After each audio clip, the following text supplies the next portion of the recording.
¿Podrán las naciones aprender las lecciones del pasado? Por Richard Ames. La historia está sembrada de los restos y huellas de imperios que alguna vez fueron grandes y que ya no existen. ¿Podrán las actuales naciones aprender las lecciones que sus predecesoras desecharon? La nación china va camino a convertirse nuevamente en una superpotencia política y económica. Lo que fue el gran imperio británico se ha desmoronado, y es posible que el Reino Unido ni siquiera sobreviva al Brexit. A lo largo de casi 6.000 años, desde la antigua Babilonia hasta nuestros días, el mundo ha visto caer naciones y surgir otras. Y según las profecías, aún falta por surgir, y pronto, un imperio superpotencia final. No hace mucho, el señor Gerald Weston, director de El Mundo de Mañana, recordó a los lectores que Estados Unidos se aproxima al final de su era como la mayor superpotencia del mundo. Abro comillas, los Estados Unidos continúan siendo la primera potencia del mundo, pero esto no será para siempre, aunque muchos estadounidenses se sorprendan al oírlo.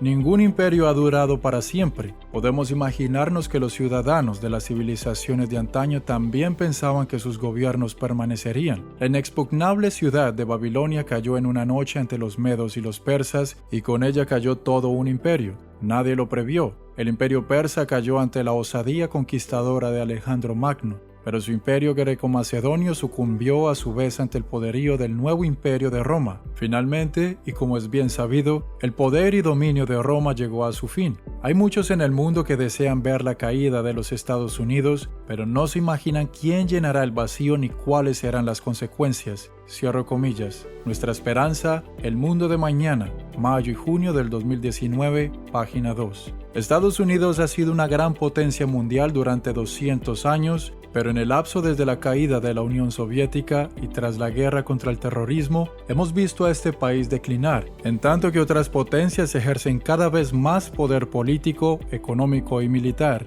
No debemos sorprendernos. Los imperios que dominaron al mundo en el pasado han dejado de existir. El gran imperio babilónico, por ejemplo, conquistó muchas naciones, entre ellas el reino de Judá. El antiguo historiador Heródoto escribió, abro comillas, además de su enorme tamaño, Babilonia sobrepasa en esplendor a cualquier ciudad del mundo conocido, cierro comillas. Historias 1:178. ¿Qué le pasó a Babilonia? Su depravación la hizo caer bajo el juicio de Dios. Ahora que observamos cómo aumenta el rechazo al Dios de la Biblia, ¿acaso podemos prever algo diferente para las naciones actuales? El filósofo George Hegel observó, abro comillas, lo que nos enseña la experiencia y la historia es esto, que los pueblos y gobiernos jamás han aprendido algo de la historia ni han actuado conforme a los principios que de ella se deducen. Cierro comillas. La filosofía de la historia, 1857, página 6. ¿Qué podemos aprender del pasado? ¿Qué nos dice la Biblia sobre el futuro? El profeta Daniel predijo el auge y caída de enormes imperios,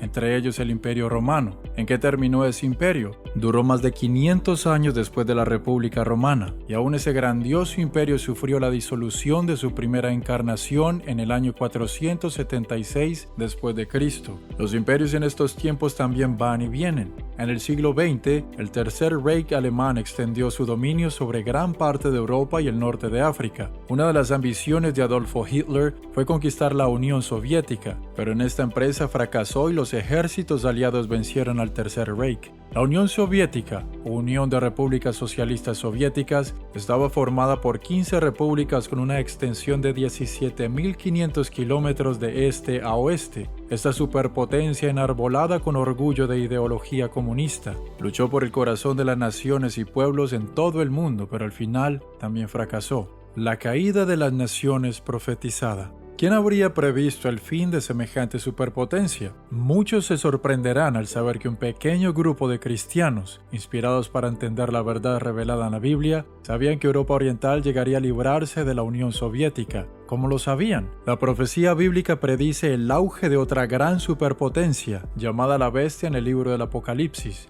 Hace más de 65 años, la revista Good News, publicada por el señor Herbert W. Armstrong, proclamó claramente que Alemania Oriental se uniría nuevamente a Alemania Occidental y que Rusia, abro comillas, se verá obligada a ceder su control sobre Hungría, Checoslovaquia y partes de Austria, cierro comillas. ¿Se detendrá Rusia ante el rearme alemán? The Good News, abril de 1952. Poco después de la invasión rusa de Hungría en 1956, cuando muchos los expertos pensaban que la cortina de hierro había quedado para siempre sobre Europa Oriental, la revista The Plain Truth hizo la siguiente asombrosa aseveración, abro comillas: se está preparando el camino para una colosal tercera fuerza en la política mundial, una federación europea de naciones más poderosa que Rusia o los Estados Unidos. Hemos mostrado con años de anticipación lo que iba a ocurrir al infausto imperio ruso en Europa Oriental, cierro comillas, predicho hace 22 años, diciembre de 1956. Hace 100 años se seguía diciendo que, abro comillas, el sol nunca se opone en el imperio británico, cierro comillas. Sin embargo, en el plazo de un siglo ese enorme imperio se había derrumbado. Después de un último intento de expansión luego de la Segunda Guerra Mundial, comenzó un proceso de descolonización y para 1960 los ingleses habían cedido las tierras que hoy comprenden la India, Pakistán, Birmania, Sri Lanka, Irak, Ghana, Nigeria y Somalia, así como buena parte de África subsahariana, el mandato palestino, partes de Egipto, partes de Sudán y Hong Kong. Durante 1 o 2 generaciones se empeñó en recobrar en alguna medida su gloria anterior como miembro de la Unión Europea, pero aún ese intento fracasó cuando se vio ante la realidad de un Brexit con el rechazo del electorado británico a su participación en la Unión. El presidente estadounidense Donald Trump tuvo como lema de su campaña, abro comillas, hagamos a Estados Unidos grande de nuevo, cierro comillas. ¿Tendrá éxito o sufrirán los Estados Unidos una decadencia como sucedió con Gran Bretaña, Grecia y Roma? Podemos saber qué naciones o imperios surgirán y caerán en el siglo XXI. La profecía bíblica revela el futuro de las naciones de Occidente, a quienes conocen la clave para identificar a los actuales descendientes de las antiguas naciones bíblicas. Continúe leyendo lo referido a este tema en el siguiente artículo. ¿Volverá la historia del hombre a repetirse?